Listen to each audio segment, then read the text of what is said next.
সাহাবীরা, তোমরা শুনিয়া নাও সাহাবীরা, আল্লাহ রাব্বুল আলামিন যখন আমার মায়ের রেহেম থেকে দুনিয়াতে আমার আনলেন, আমার মা দেখলেন খারাজা মিনহা নূর, আমার মায়ের ভিতর থেকে নূর মুবারক বের হয়ে যায়।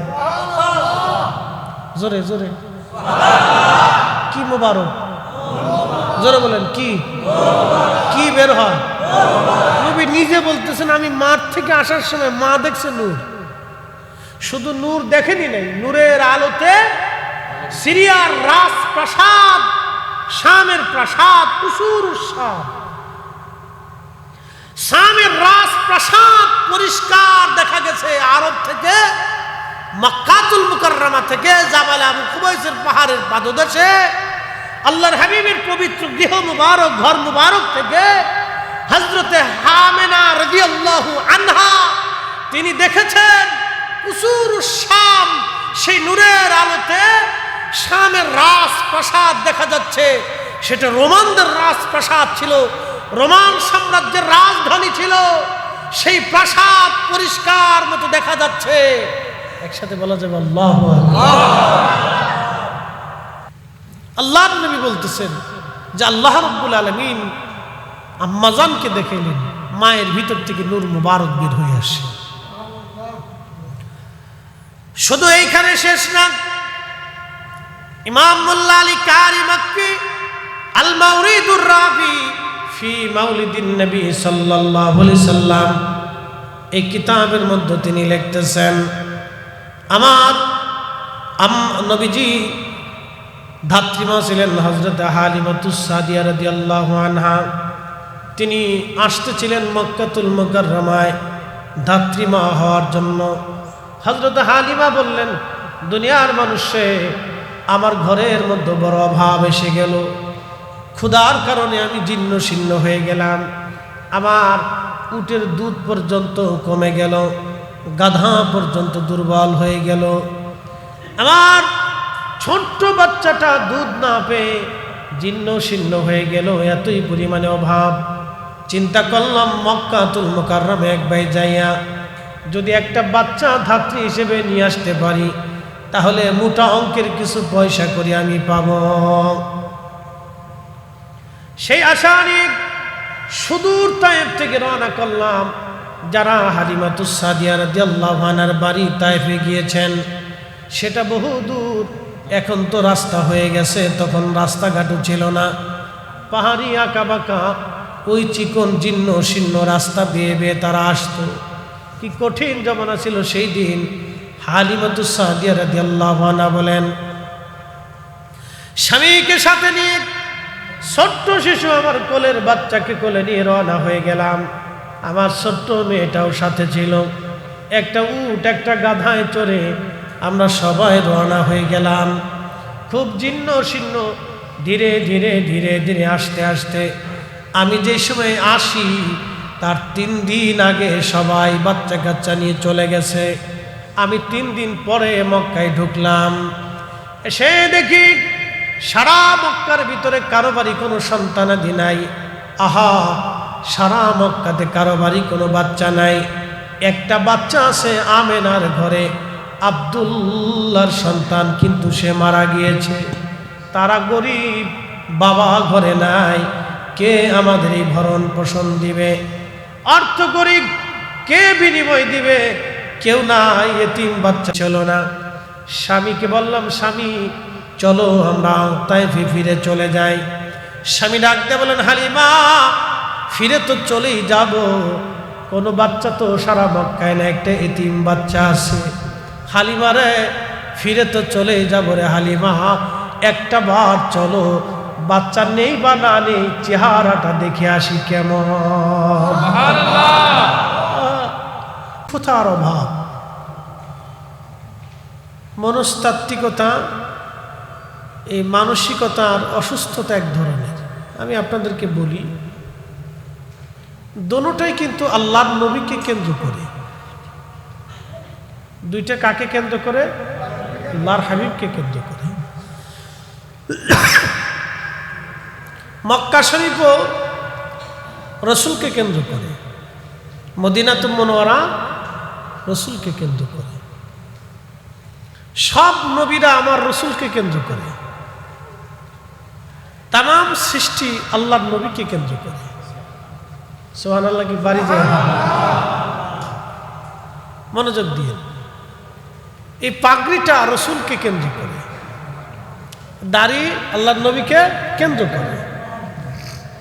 এই মসজিদ এর স্ট্রাকচার এটা আমরা দেইনি, এটা আল্লাহর নবী বাতলাই দিয়ে গেছে। মসজিদের স্ট্রাকচার কে বাতলাইছেন? আল্লাহর হাবিব প্র্যাকটিক্যাল তিনি তৈরি করে দেখাই দিয়ে গেছেন যে এইভাবে করতে হবে। তো শরফুল মাকিনা অশরফুল মাকিন, শরফুল মাকানে অশরফুল মাকিন। কিছু জায়গার কারণে মানুষের দাম বাড়ে, কিছু মানুষের কারণে জায়গার দাম বাড়ে। এই যেটা আগে আসলে এটাই তো ভালো ছিল, এত ঢকের দরকার নেই, বেশি ডিস্টার্ব করবো শেষ।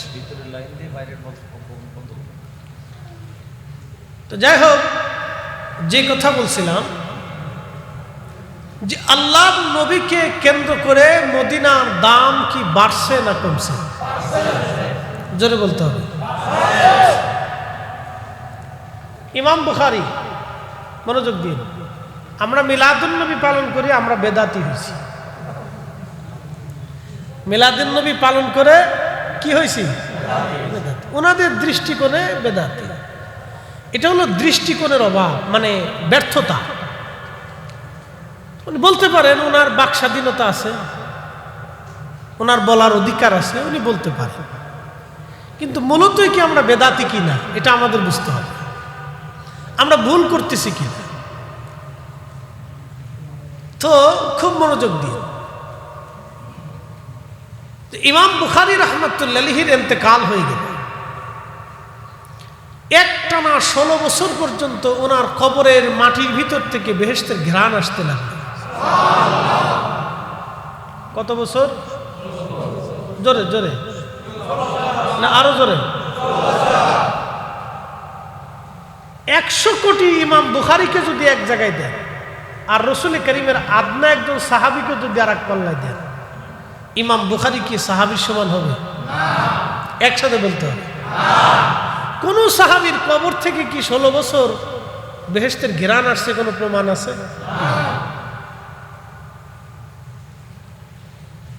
বুঝে থাক। কেন 16 বছর ওনার কবর থেকে ঘ্রাণ আসলো? উনি আল্লাহ রসুলের হাদিসের বিরাট একটা খেদমত করে গেছেন। কার হাদিসের? আল্লাহ হাবিবের হাদিস শরীফের বিরাট একটা খেদমত। আল্লাহ নবীর কদমের গোলামির জন্য, নবীর কদমের গোলামির জন্য রসুল করিমের জবানের পবিত্র কথাকে বিশুদ্ধকরণের মাধ্যমে, সনদের মাধ্যমে সংরক্ষণ করে মুসলিম উম্মাহের যে বিরাট খেদমত তিনি করছেন, এই কারণে আল্লাহ পুরস্কার স্বরূপ ওনার কবরটাকে বেহেশতের বাগান বানিয়ে দিয়েছে। আজকে মিলাদুন নবীর মাহফিল কাকে কেন্দ্র করে? নবীকে কেন্দ্র করে। ইমাম বুখারীর কবর উজালা হলো কাকে কেন্দ্র করে? নবীকে কেন্দ্র করে। একসাথে বলবেন আল্লাহু আকবার। ইমাম বুখারী যদি রাসূল করিমের জবান মিশ্রিত বাণী হাদিসের খেদমতের কারণে ওনার কবর উজালা হতে পারে, তাহলে আল্লাহ রসুলের আগমনে সন্তুষ্ট হয়ে আল্লাহর জিকির ফিকির ইবাদতের মজলিস কায়েম করার কারণে আল্লাহ বেজার হবে কেন? কি এক পাগলের দেশে বাস করে। শোনেন, এটা হলো এই মানসিকতা অসুস্থতার কারণ। কি কথা কর না কেন? দল আছে না, দলের টানে ঝগড়া, অন্য কিছু না। খুব মনোযোগ দিয়ে, হাজরাতে ইমামুল আজম আবু হানিফা রাহমাতুল্লাহি আলাইহি যেদিন আহা, ইমাম বুখারীরও বহু বছর আগের একজন ইমাম, ওনার উস্তাদের নাম ইমাম ইব্রাহিম নখী রাহিমাহুল্লাহ। তিনার উস্তাদের নাম হযরত আব্দুল্লাহ ইবনে মাসউদ রাদিয়াল্লাহু আনহু। তিনার উস্তাদের নাম রাহমাতুল লিল আলামিন, আর তিনার উস্তাদের নাম রব্বুল আলামিন। বুঝেন, আল্লাহর ছাত্র আমার নবী, নবীজির ছাত্র হযরত আব্দুল্লাহ ইবনে মাসউদ, তিনার ছাত্র ইমাম ইব্রাহিম নখী রাহিমাহুল্লাহ, তিনার ছাত্র পৃথিবীর সর্বশ্রেষ্ঠ আলেমদের একজন ইমাম আবু হানিফা রাহমাতুল্লাহ আলাইহি। ও বাজান, ৮০ বছর পর্যন্ত, দুঃখিত ৪০ বছর পর্যন্ত এশার ওযু দিয়ে একটানা ৪০ বছর ফজরের নামাজ পড়েছেন। তিনি আমাদের মাযহাবের ইমাম। কত বছর? যা কোনো সাহাবীর জীবনের ইতিহাসে নেই, যা কোনো সাহাবীর জীবনের ইতিহাসে নেই, কোন সাহাবীর জীবনীর ভিতরে নাই। আমাদের হুজুর গাউসে পাকের জীবনের আমলটাও ছিল, খুবই মনোযোগ দিবেন, যা কোনো সাহাবীর জীবনে নাই। একটানা ৪০ বছর এশার ওযু দিয়ে ফজর পড়েছেন। এই কথাটা আমি লিখি নাই, বিশ্ববিখ্যাত ইমাম ইবনে কাসির আল বেদায়া ওয়ান নেহার ভিতরে ইমামুল আজম আবু হানিফা রাহিমাহুল্লাহর জীবনী লিখতে যায় তিনি নিজে লিখেছেন। বিশ্ববিখ্যাত ইমাম একটানা ৪০ বছর এশার ওযু দিয়ে ফজরের নামাজ পড়লেন, যা কোনো সাহাবীর জীবনের ইতিহাসে নাই। তাহলে যেটা সাহাবী করলো না, নবী করলো না, ইমাম আজম আবু হানিফা করার কারণে বেদাতি হয়ে গেছে।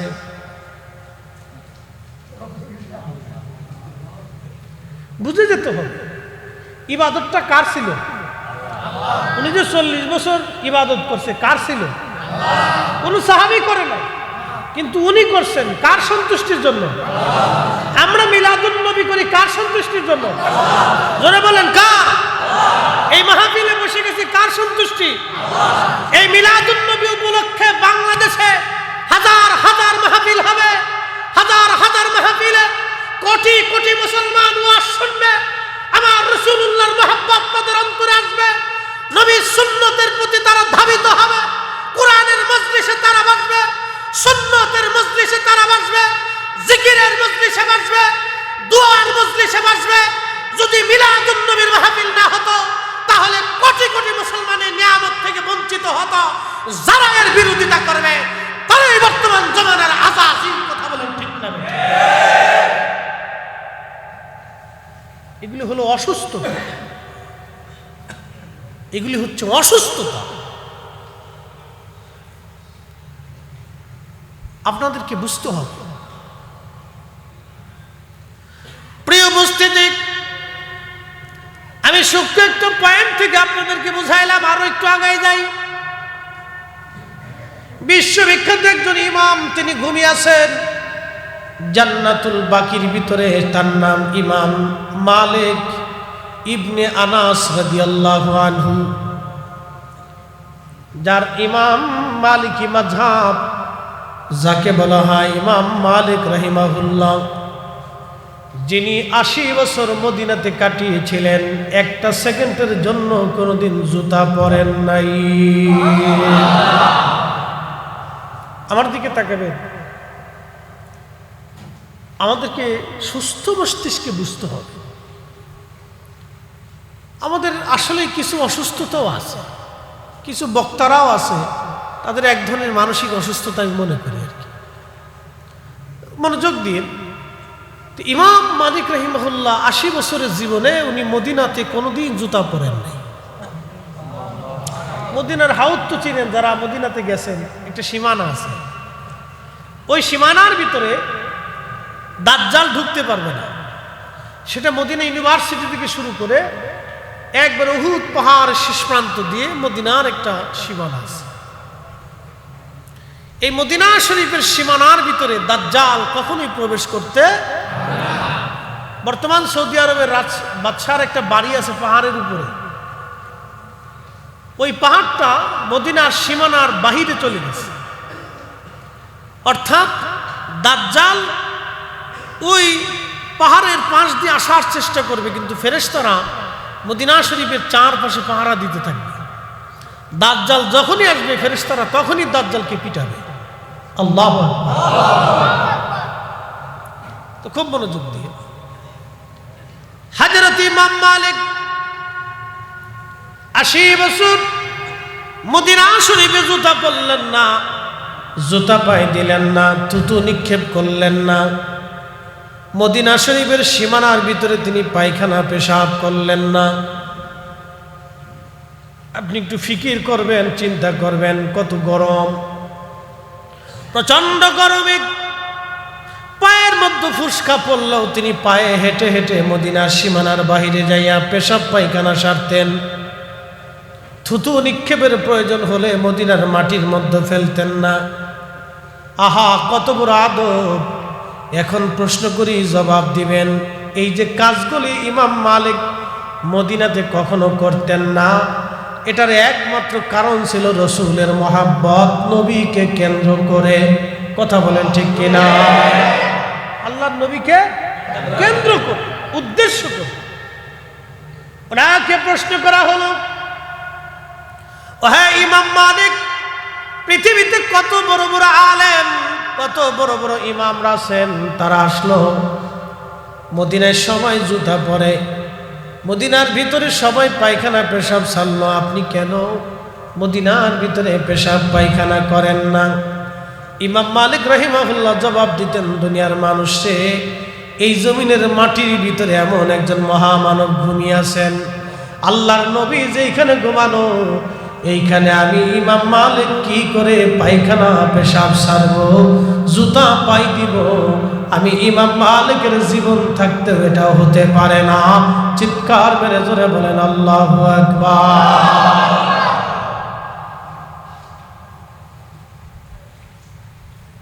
আল্লাহর নবীর ভালোবাসার জন্য 100 বারের মতো আল্লাহর নবীজির সঙ্গে তার স্বপ্নে জিয়ারত হয়ে গেল। সুবহানাল্লাহ, কি আছে? প্রশ্ন করি, জবাব দিবেন। কোন বেদাতির সঙ্গে কি নবী দেখা দেয়? না। কোন বেদাতির সঙ্গে কি নবী দেখা দেয়? না। আবার বলেন, কোন বেদাতির সঙ্গে কি নবী দেখা দেয়? না। জুতা পরলেন না, পায়খানা করলেন না, পেশাব করলেন না, থুতু ফেললেন না, যা কোন সাহাবীর জীবনের ইতিহাসের মধ্যে লেখা নাই। কিন্তু ইমাম মালিক সেটা করলেন। সাহাবী যেটা করলো না, ইমাম মালিক সেটা করলো। ইমাম মালিক যেটা করেছেন সেটা রসুলকে কেন্দ্র করে, নবীর সম্মানের জন্য করার কারণে আল্লাহর নবী তার সঙ্গে 100 বার স্বপ্নে দেখা দিয়েছে।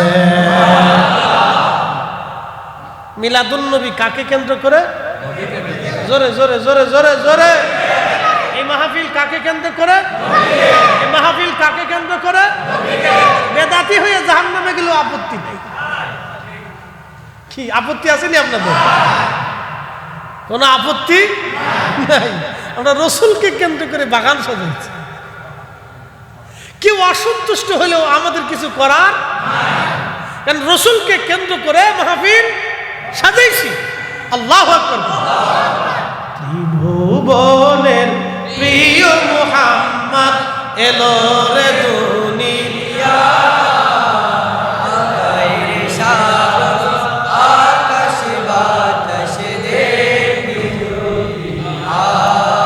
হায় রে সাগর, আকাশ বাতাস দেখি ধুলির ধরা বেহেশত, ধুলির ধরা বেহেশত জয় করিল দিল রে লাজ। আজকে খুশির ঢল নেমেছে ধূসর সাহারা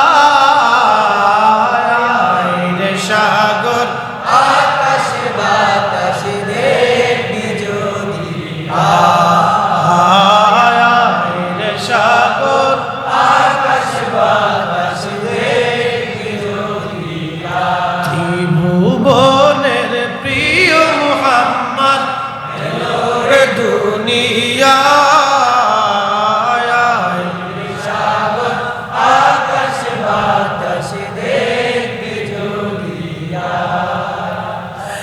মুসলমান চট্টগ্রামবাসী খুবই মনোযোগ দিয়ে কথাগুলি শুনবেন। আমি যে কথাগুলি বললাম বিশ্ববিখ্যাত ইমাম হযরত শাহ ওলিউল্লাহ মুহাদ্দিস দেহলভী রাহমাতুল্লাহ আলাইহি ওনার মতো আলেম কোন মা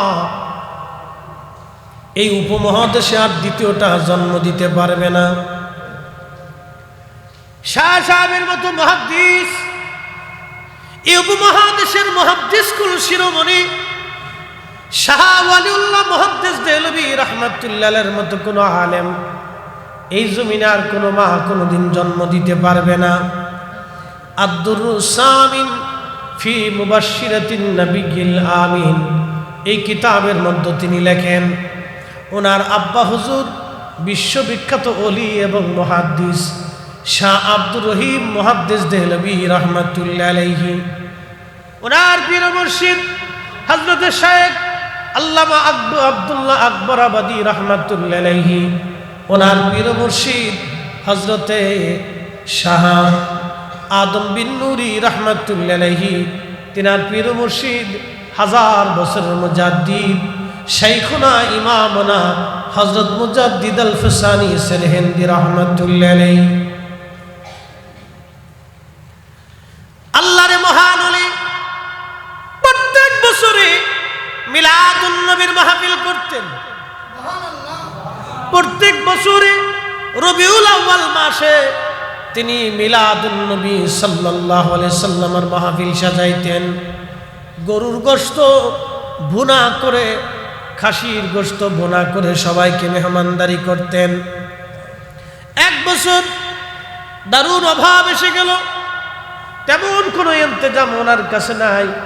শাহ ওয়ালিউল্লাহ মুহাদ্দিস দেহলভী রাহমাতুল্লাহ আলাইহি বলেন আমার আব্বা জান সোলার চনা বুট এনে সবাইকে সোলার চনা বুট রান্না করে মিলাদুন নবী পালন করলেন। মেহমানদারি শেষ হয়ে গেল, বাড়ি চলে গেলেন সবাই। রাত্রিবেলা শাহ আব্দুর রহিম মুহাদ্দিস দেহলভী রাহমাতুল্লাহ আলাইহি ঘুমানো, স্বপ্নের ঘরে দেখতেছে রাহমাতুল লিল আলামিন তশরীফ এনেছে। বেদাতিরে নবী স্বপ্ন দেখা? বেদাতিরে নবীজি স্বপ্ন দেখায়? কোন শিরিকিকে নবী স্বপ্ন দেখায়? কখনোই না। পৃথিবী উল্টে যাবে, কোন বেদাতিকে নবী স্বপ্ন দেখাবে না। কোন বেদাতিকে নবী স্বপ্ন দেখায় না, কোন পাপিষ্ঠকে নবী স্বপ্ন দেখাই না। আল্লাহর নবী যার উপরে খুশি তাকেই শুধু নবীজি স্বপ্ন দেখান। সহিহুল বুখারীর কিতাবুর রুজ্জাতে আল্লাহর নবী বলেন মান রাআনি ফিল মানামি ফাকাদ রাআল হক, যে আমাকে স্বপ্ন দেখলো সে বাস্তবে আমি নবীকে দেখলো। যে স্বপ্ন দেখেছে সে বাস্তব নবী দেখেছে। আমি নবী নিজে গিয়েছি, নবী গেছি, ছবি যাই নাই।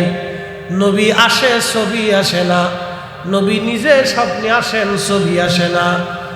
আল্লাহর নবী বললেন যে আমাকে স্বপ্ন দেখেছি সত্যি সে আমি নবীকেই দেখলো। কারণ আমি নবীর সুরত শয়তান ধরতে পারে না। পৃথিবীর সব কিছুর সুরত শয়তান ধরতে পারে, কিন্তু আমি নবীর সুরত শয়তান ধরতে পারে না। আমি নবী স্বপ্ন দেখা দিলাম তো বাস্তবেই দেখা দিলাম। আমি নবী কথা বললাম তো বাস্তবেই কথা বললাম। শাহ ওয়ালিউল্লাহ মুহাদ্দিস দেহলভী আদ-দুররুস সামিনের ভিতরে তিনি লিখতেছেন আমার আব্বা জান স্বপ্ন দেখতেছেন আল্লাহর নবী জান্নাতের ভিতরে, জান্নাতুল ফিরদাউসে খাজিনার ভিতরে ওই সোলার চনা বুটগুলি সামনে নিয়া আমার নবীজি মুস্কি মুস্কি শাহ সাহেবের দিকে তাকায়া হাসতেছে। জোরে বলা যাবে কি সুবহানাল্লাহ? শোনেন, এগুলি আমরা নিয়ে অনেক সময় আজেরে ঝগড়া করি। রাসূল কারীমের শান কত আমি শুধু কোরআন থেকে একটু বুঝাই, এত দলিল লাগে না, একটা আয়াত আপনি বুঝলেই শেষ।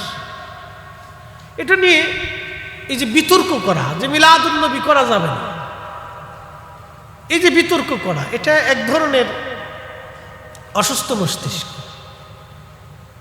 রোগ আমি বলা চলে। এটা একটা রোগ মাথার ভিতরে ঢুকছে, এটা আর বের করতে পারতেছে না, মানে একটা ঢুকছে আর বেরোচ্ছে না, যেটা ঢুকে গেছে ওটা নিয়ে পড়ে রয়েছে।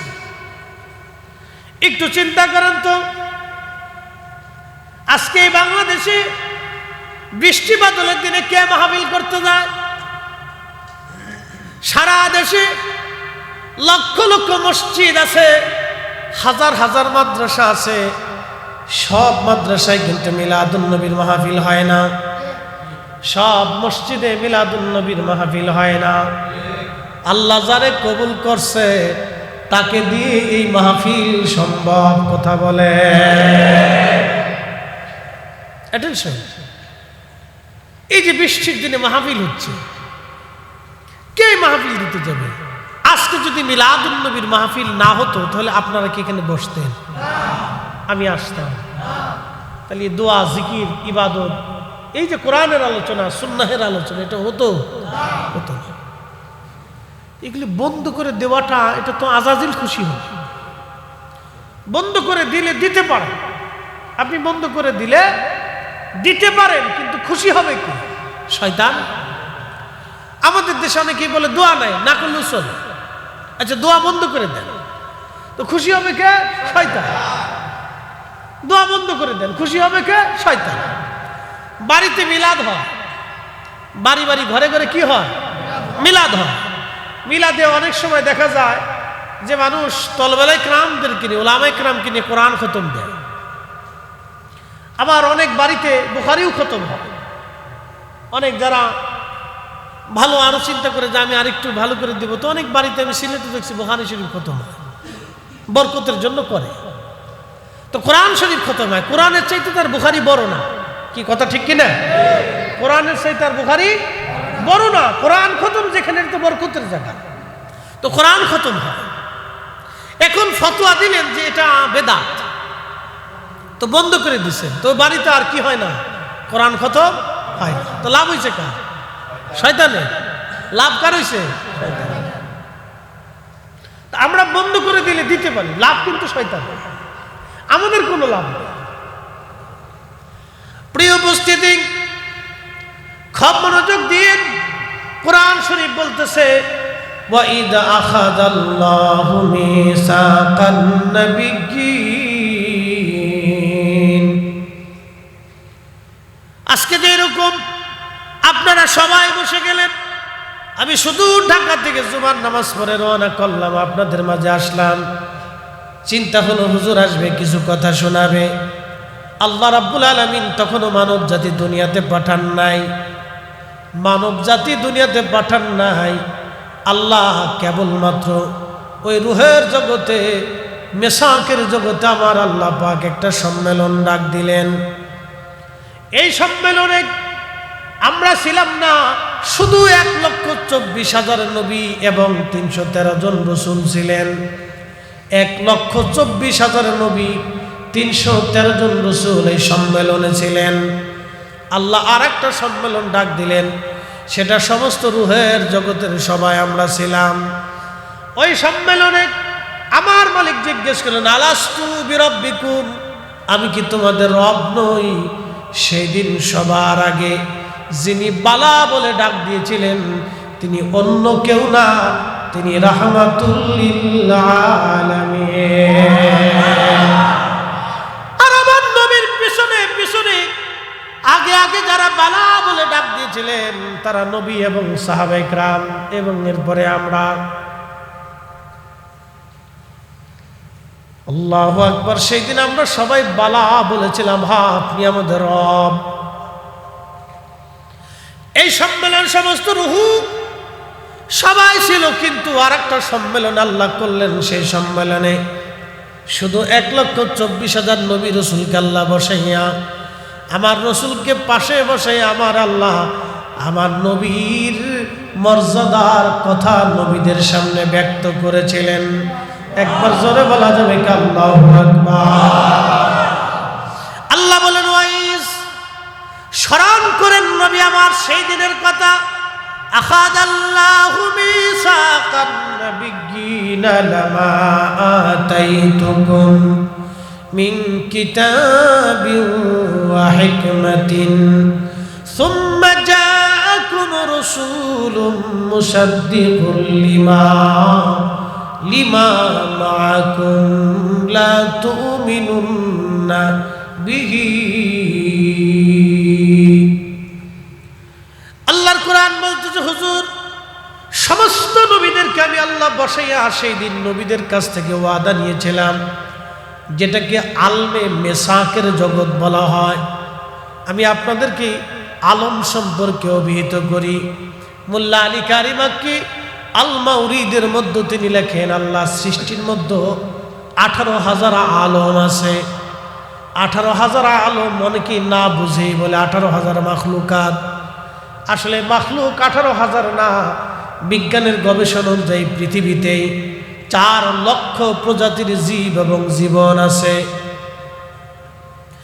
বিজ্ঞানীদের গবেষণায় 4 লক্ষ প্রজাতির জীব এবং জীবন আছে, মানুষ সহ 4 লক্ষ প্রজাতির জীব জীবন। বিজ্ঞানের গবেষণায় ভুল হতে পারে, আরো বেশি জীব জীবন আল্লাহর সৃষ্টির মধ্যে আছে, কিন্তু প্রজাতি হলো 4 লক্ষ। মানুষ, গরু, ছাগল, হাঁস, মুরগি, ভেড়া, বকরি, কুত্তা, বিলাই, যত প্রজাতির জীব জানোয়ার সৃষ্টির মধ্যে আছে সব মিলে 4 লক্ষ প্রজাতির জীব জানোয়ার। 4 লক্ষ প্রজাতির জীব আল্লাহর পৃথিবীর মধ্যে আছে। মোল্লা আলী কারি লিখতেছেন 18,000 মাখলুক না, 18,000 আলম।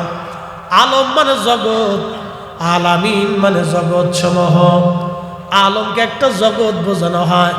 যে পৃথিবীর মধ্যে আপনি আছেন, এই পৃথিবীটা একটা জগৎ। এই পৃথিবীর পরে কবরের জগতে আপনি চলে যাবেন, সেটা আলমে বারজাখের জগৎ, কবরের জিন্দেগি বলা হয়। এখন আপনি আছেন দুনিয়ার জগতে, তার আগে ছিলেন আপনি রেহেমের জগতে। আলমুর রেহেম, মায়ের পেটের ভিতরে 6 মাস সর্বনিম্ন সীমা।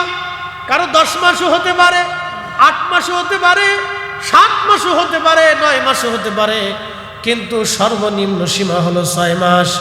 মায়ের রেহেমের ভিতরে আল্লাহ আপনাকে তৈরি করলেন। কোরআন বলতেছে বাদা খালকাল ইনসানি মিন তিন, আমি মানব জাতির সৃষ্টির সূচনা করেছি মাটি থেকে। আমি মানুষের সৃষ্টির সূচনা করলাম। সুম্মা জাআলা নাসলাহু মিন সুলালাতিন মিন মাইন মাহিন, এবং মানুষের বংশ বিস্তার করলাম মিন সুলালাতিন মিন মাইন মাহিন। বাবার শরীর থেকে, পৃষ্ঠদেশ থেকে নির্গত এক প্রকারের পানি, মায়ের বক্ষ থেকে নির্গত এক প্রকারের পানি। 2 পানিটাকে আল্লাহ মায়ের আধারে নিরাপদ স্থানে আল্লাহ পাক জমা করলেন। একত্রিত করি আমার রব, আমার আল্লাহ রাব্বুল আলামিন 40 দিন পর্যন্ত এই পানিটাকে মায়ের রেহেমে আল্লাহ রিফাইন করলেন।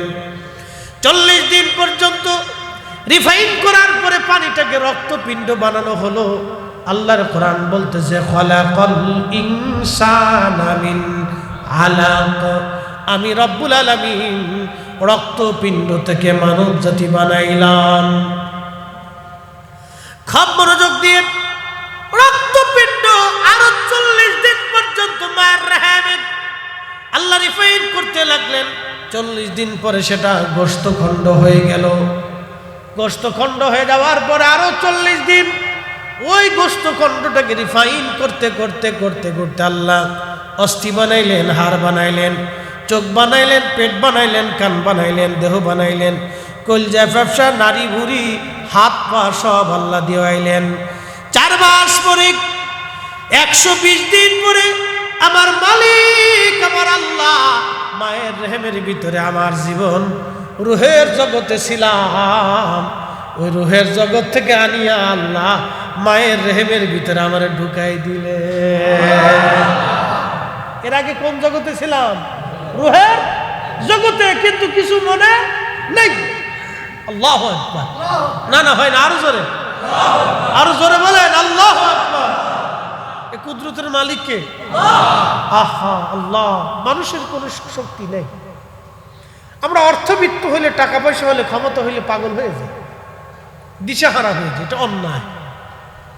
আল্লাহ বলতেছেন তুমি কিছুই ছিলে, মৃত ছিলে, অস্তিত্বহীন ছিলে, আমি তোমাকে অস্তিত্ব দিয়েছি। তুমি কিচ্ছু ছিলে না, আমি আল্লাহ তোমাকে দিয়েছি। এই যে মানুষের কিছু ক্ষমতা আসলে, আগে যারা ছিল ডোন্ট মাইন্ড, কে দল করেন না করেন আমি জানি না, আগে একসময় যারা ছিল তারাও বেপরোয়া হয়ে গেছিল। এখন যারা আসবার চাইতেছে তারাও এখন বেপরোয়া হয়ে গেছে, মানে পাগল পারা হয়ে যায়। এটা পাইলে অনেকে দিশাহারা হয়ে যায়। ডোন্ট মাইন্ড, মনে কিছু নিবেন না, এগুলি পাওয়াতে আমাদের কোনো উপকার নাই। চেঙ্গিস খান এক সময় পাইছিল 2 কোটি মানুষ মেরে ফেলছে। হালাকু খান পাইছে 16 দিনে বাগদাদে 16 লক্ষ মানুষ হত্যা করছে। যে যখন পায় সে সকলেই বেপরোয়া হয়ে যায়, কিন্তু সে জানে না যে আর কিছুদিন পরে সে পৃথিবী থেকে আর থাকবে না, অস্তিত্বহীন হয়ে যাবে। সে একদিন কিছুই ছিল না, সে আল্লাহর কাছে ফিরে চলে যাবে। অবশ্যই আমাদেরকে আল্লাহর কাছে ফিরে চলে যেতে হবে। কথা বলেন ঠিক কিনা? এগুলি আসার পরে গর্ব, অহংকার, দেমাগ, এগুলি ক্ষমতা দেখানো, ব্যবহার করা, অপব্যবহার করে, এগুলি অন্যায়। প্রিয় উপস্থিতি, খুব মনোযোগ দিয়ে আল্লাহ রাব্বুল আলামিন কোরআন শরীফে বললেন, বান্দা আমি এরা তোমাকে সৃষ্টি করলাম মায়ের আধারে, পেটের ভিতরে এক বিশেষ স্থানে, নিরাপদ জায়গা।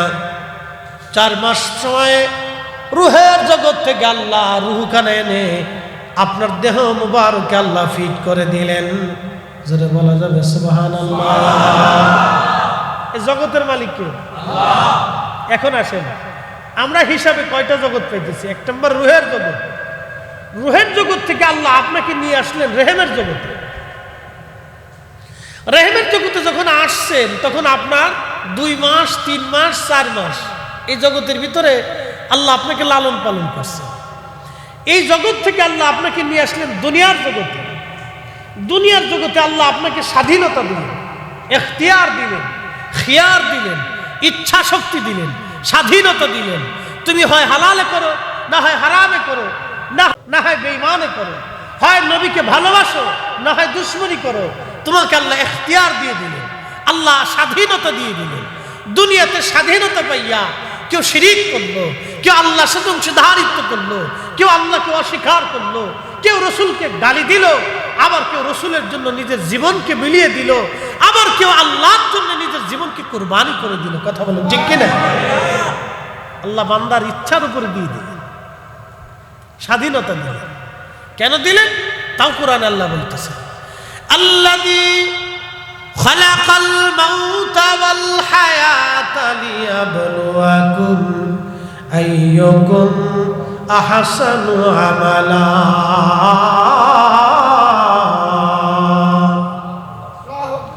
কোরআন বলতেছে তোমার হায়াত, মউত, জিন্দেগি আমি রব্বুল আলামিন, আমি আল্লাহ এই হায়াতি, মউতি, জিন্দেগি আমি আল্লাহ রব্বুল আলামিন নির্বাচন করলাম, সৃষ্টি করলাম আমি আল্লাহ পরীক্ষা করার জন্য। আইয়ুকুম আহসানু আমালা, কে উত্তম আমল করো, ভালো আমল করো, আমি রব্বুল আলামিন সেটা দেখব। দেখার জন্যই তোমাকে দুনিয়াতে হায়াত এবং মউত আমি আল্লাহ সৃষ্টি করলাম। অ্যাটেনশন, মনোযোগ দেন। হায়াত মউত সৃষ্টি করছে কে? আল্লাহ। হায়াত মউত সৃষ্টি করছে কে? আল্লাহ। এই মৃত্যুরও একদিন মৃত্যু হয়ে যাবে। এই যে মরণ, এই মরণেরও একদিন মরণ হয়ে যাবে। মৃত্যুর আল্লাহ একদিন মৃত্যু দিবেন, সেটা হাসরের মাঠে আল্লাহ মৃত্যুকে মৃত্যু দিয়ে দিবেন। ওই সময় থেকে আর কেউ মৃত্যু হবে না, মরণেরও মরণ হয়ে যাবে। ওই সময় থেকে আল্লাহ আর কারো মৃত্যু আল্লাহ রাব্বুল আলামিন দিবেন না, মৃত্যুর মরণ হবে।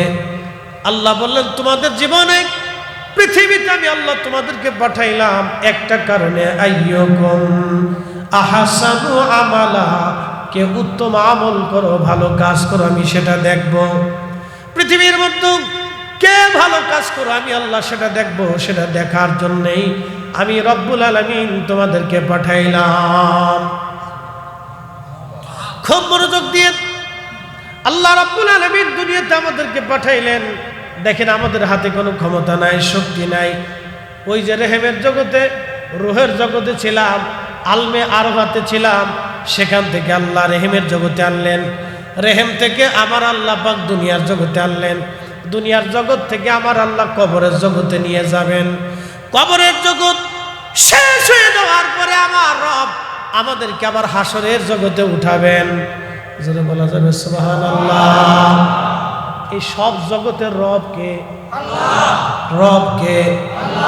রহমত কে? রহমত আল্লাহ না তো, রহমত নবী। রব কে? রহমত কে? রব কে? রহমত কে? রুহের জগতে রহমত নবী, রুহের জগতে রব কে? রহমত কে? রেহেমের জগতে রব কে? রহমত কে? দুনিয়ার জগতে রব কে? রহমত কে? কবরের জগতে রব কে? রহমত কে? হাসরের ময়দানে রব কে? রহমত কে? জান্নাতের জগতে রব কে? রহমত কে? আপনি রসুলকে বাদ দেওয়ার তো কোনো সুযোগ নেই, আল্লাহ নিজেই জড়াই রাখছে। আলহামদুলিল্লাহি রাব্বিল আলামিন। সব জগতের রহমত রব আমি আল্লাহ হাবিব, আপনাকেও মাহরুম করি নাই। শুনে যান, উম্মতকে জানায় দেন, ওমা আরসালনাকা ইল্লা রাহমাতাল লিল আলামিন। চিৎকার করে জোরে বলেন মারহাবা। শ্রেষ্ঠ নবী দিলাম রে তরিয়ে নিতে রোজ হাসরে। শ্রেষ্ঠ নবী দিলাম রে তরিয়ে নিতে রোজ হাসরে। পথ না ভুলি তাই তো দিলে, পথ না ভুলি তাই তো দিলে। পাক কুরআনের বাণী খুদা তোমার মেহেরবানি। সুন্দর ফুল সুন্দর ফল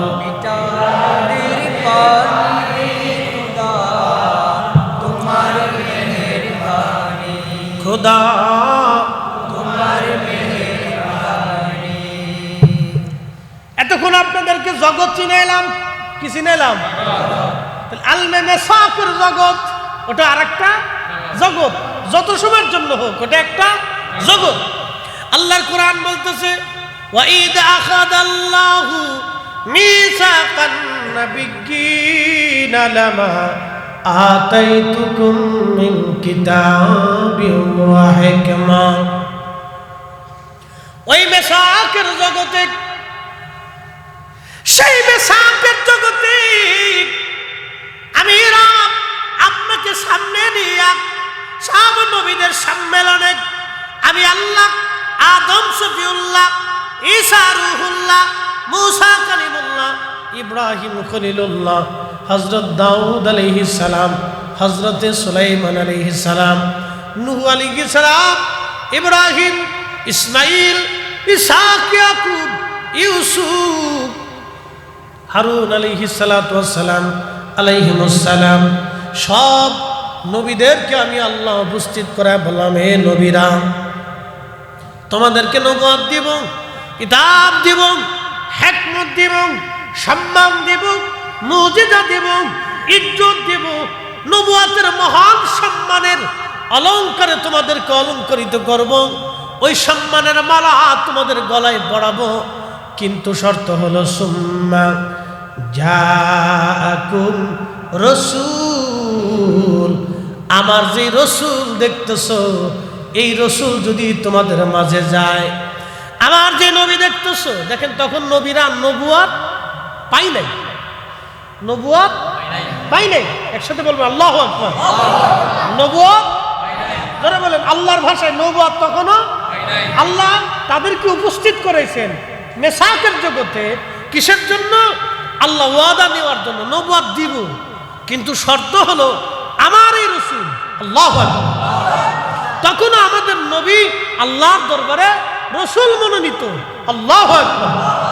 আমি বলছি না কোরআন বলছে, আমি বলছি না কোরআন বলছে। যারা কোরআন বুঝে, কোরআন মানে, তাদের কাছে মিলাদুন নবীর বেশি দলিল লাগে না, বেশি দলিল লাগে না, ঝগড়া করার প্রয়োজন নেই তো। ও সিরাতুন নবী যার, মিলাদুন নবী তার। কি কথা কর না?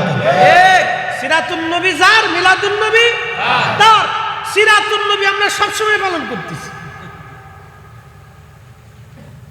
দাড়ি সিরাতুন নবী, পাগড়ি সিরাতুন নবী, এই ডান হাত দিয়ে খাওয়া সিরাতুন নবী, এই জুব্বা গায়ে দেওয়া সিরাতুন নবী, দস্তরখানা বিছানো সিরাতুন নবী, মুস্কি হাসা সিরাতুন নবী, একজনকে সাহায্য করা সিরাতুন নবী, দুস্থকে খাবার দেওয়া সিরাতুন নবী।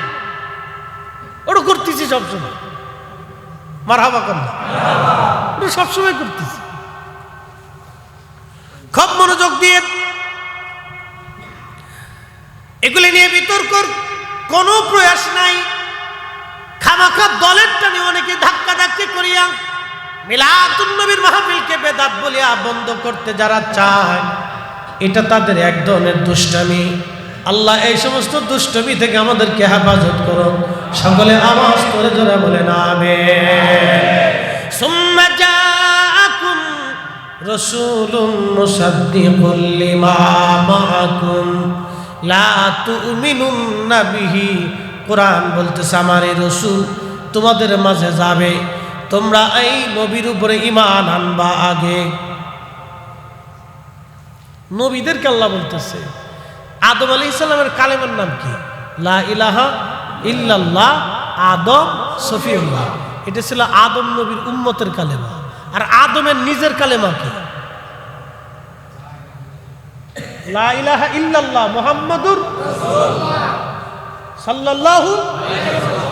বুঝাইতেছি আপনাদের। আদম আলাইহিস সালামের উম্মতের কালেমা ছিল লা ইলাহা ইল্লাল্লাহ আদম সফিউল্লাহ। ইব্রাহিম আলাইহিস সালামের উম্মতের কালেমা লা ইলাহা ইল্লাল্লাহ ইব্রাহিম খলিলুল্লাহ। মুসা আলাইহিস সালামের উম্মতের কালেমা লা ইলাহা ইল্লাল্লাহ মুসা কালিমুল্লাহ।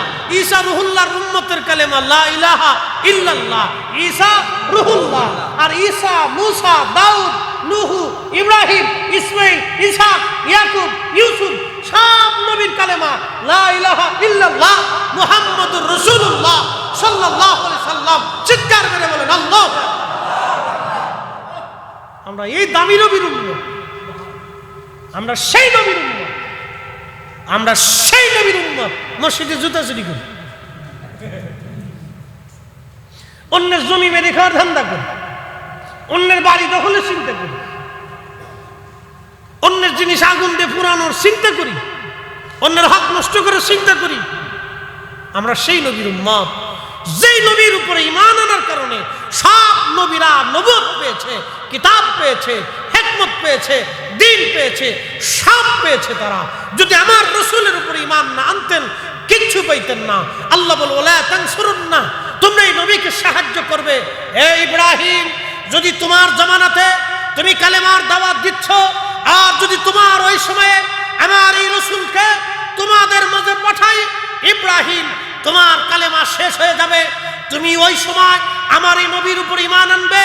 তুমি তোমার নবুয়ত বাদ দিয়ে আমার নবীর সাহাবী হইয়া আমার রাসূলের উপর ঈমান আনিয়া আমার এই নবীর দ্বীন প্রতিষ্ঠিত করার জন্য হে ইব্রাহিম, হে ইসমাঈল, ইসহাক, ইয়াকুব, ইউসুফ, মূসা, ঈসা, আদম, শীস আলাইহিমুস সালাম, তোমরা এই নবীর উপর ঈমান এনে আমার এই রাসূলকে সাহায্য করবে, আমার এই রাসূলকে সাহায্য করবে।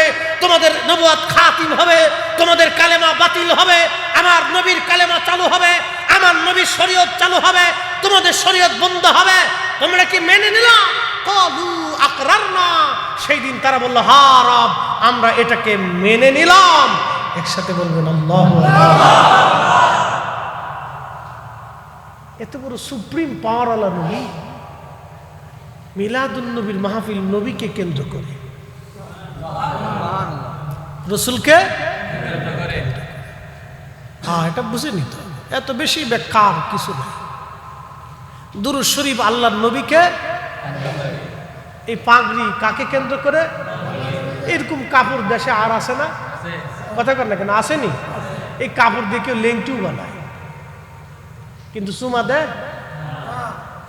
মুজা বানায়, চুমা দেয়, কিন্তু এই পাগড়িটা পরে গেলে ছেলেটাই উঠে চুমা দিবে। কারণ কি? সুন্নতের রাসূল। শুধু সুন্নতের রঙে আসার কারণে এই কাপড়েরও দাম বেড়ে গেল। সুন্নতের রঙে আসার জন্য যদি কাপড়ের দাম বাড়ে, তো রসুলের আগমনের খুশির মিলাদুন নবীর মাহফিল করার কারণে আমাদের দাম বাড়বে না। আসতে বলেন, পুলিশে ধরবে, ধরে বলেন, হ্যাঁ বাড়বে। কোরআন শরীফ আসেনি বাড়িতে? কোরআন শরীফের উপরে কাভার আসেনি? কি দিয়ে বানানো? প্লাস্টিক অথবা কাগজ। চুমা যখন দেন তখন কি ওইটারে সরাইয়া আলাদা করে তারপরে চুমা দেন? কেমনে দেন? কাভার সহই চুমা দেন। মাথায় যখন নেন তো কাভার আলাদা খুলে বাড়িতে থুই আসেন, তো ওটা সহই মাথায় নেন। কোরআনের সাথে লেগে থাকার জন্য যদি একটা প্লাস্টিক, একটা কাপড়, একটা কাগজের দাম বাড়ে, মুসলমান, তো আল্লাহ রসুলকে মহব্বত করার কারণে, নবীকে কেন্দ্র করে মাহফিল করার কারণে আমাদের ইজ্জত বাড়বে না কমবে? জোরে বলেন, বাড়বে না কমবে?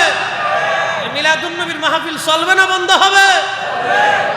কারো বেদাতের ফতোয়ায় বন্ধ করা যাবে না। উনি বুঝুক না বুঝুক সেটা তার বিষয়, এটা আমার ফাংশন না। মানুক না মানুক সেটা তার ইচ্ছা।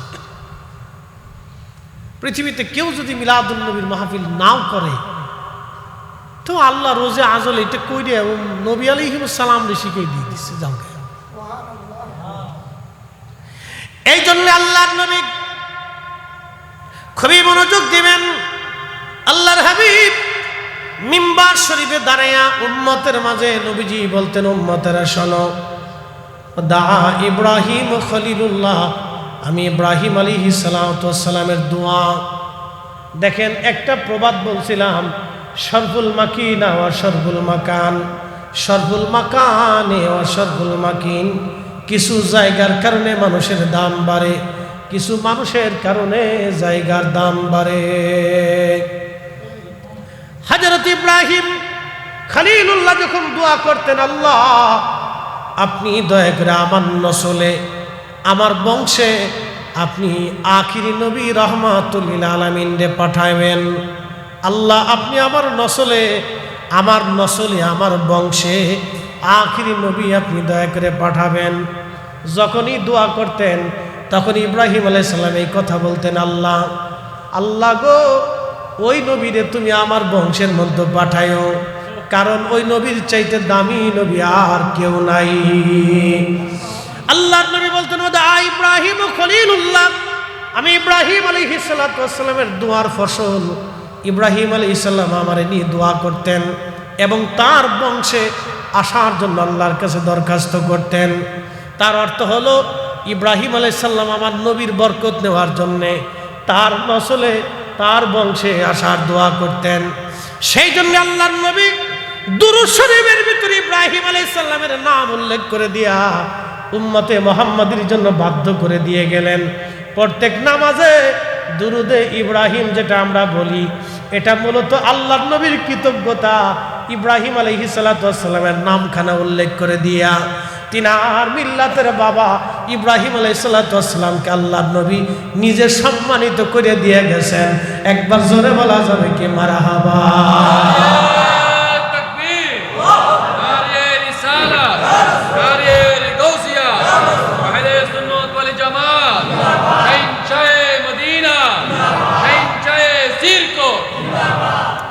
ইব্রাহিম আলাইহিস সালামের নাম দুরূদের মধ্য দিয়ে নবীজি কৃতজ্ঞতা প্রকাশ করে গেলেন, ইব্রাহিম আলাইহিস সালামের সম্মান বাড়ায় দিয়ে গেলেন।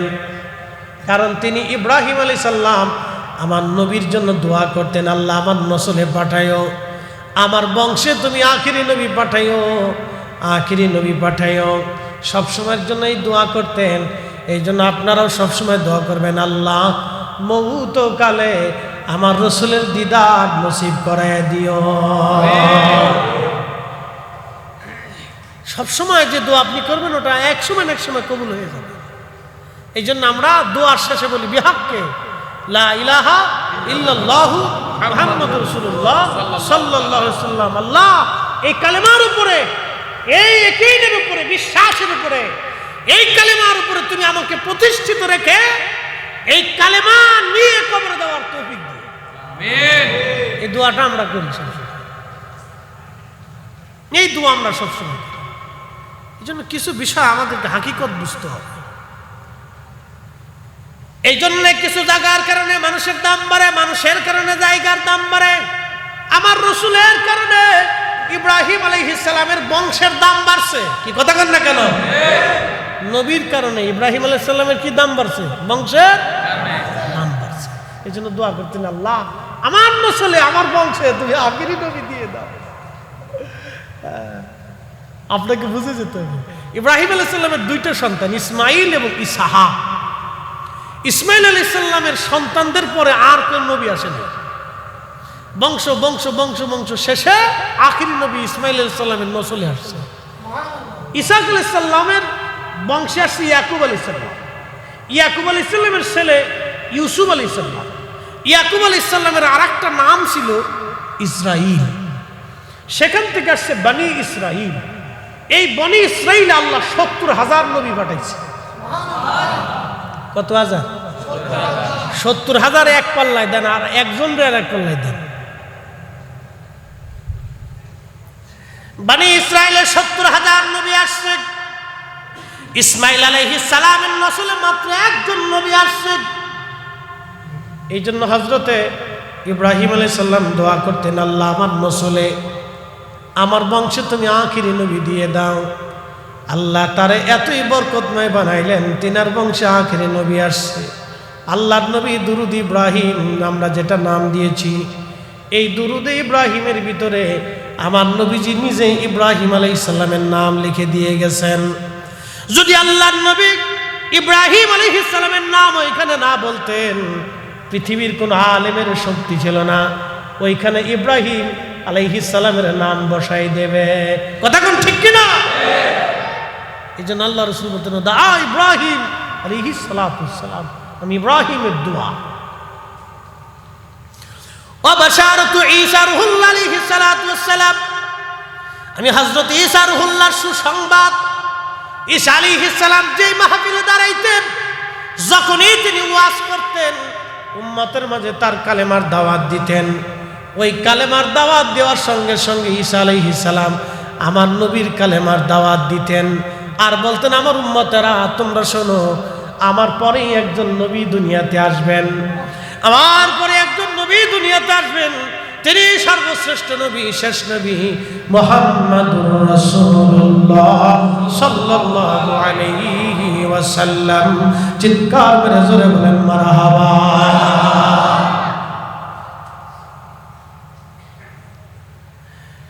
আল্লাহর নবী আরো ডাক দিয়ে বলে, সাহাবীরা আরে তোমরা শুনিয়া নাও সাহাবীরা, আল্লাহ রাব্বুল আলামিন যখন আমার মায়ের রেহেম থেকে দুনিয়াতে আমার আনলেন, আমার মা দেখলেন খারাজা মিনহা নূর, আমার মায়ের ভিতর থেকে নূর মুবারক বের হয়ে যায়।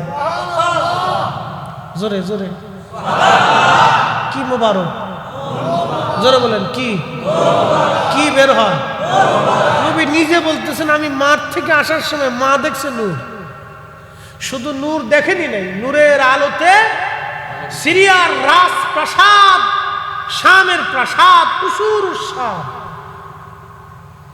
শামের রাজপ্রাসাদ পরিষ্কার দেখা গেছে। আরব থেকে, মক্কাতুল মুকাররমা থেকে, জাবাল আবু কুবাইসের পাহাড়ের পাদদেশে আল্লাহর হাবিবের পবিত্র গৃহ মুবারক, ঘর মুবারক থেকে হযরতে হামেনা রাদিয়াল্লাহু আনহা তিনি দেখেছেন কুসুর শাম, সেই নূরের আলোতে শামের রাজপ্রাসাদ দেখা যাচ্ছে।